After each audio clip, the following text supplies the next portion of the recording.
So what's up, you guys? So today I made a deal and traded the Jeep Gladiator scx10 the copper axles for this badass drift car.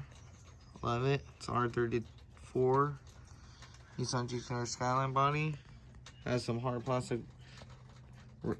tires, nice wheels, and it has a set of rubber wheels with it too. And I'm gonna go test this thing out. How does she slides, and let's get to it. I really love it. Looks really good. It has interior red lights inside, I believe, but she's really good. Let's get on to it.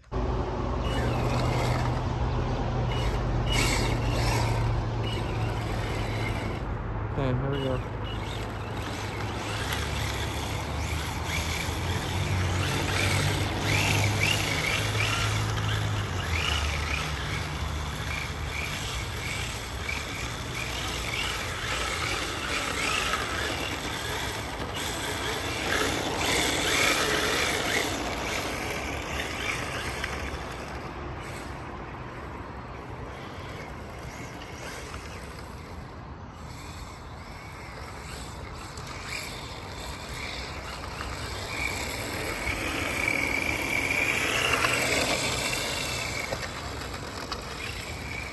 Oh my gosh, this thing just gets it.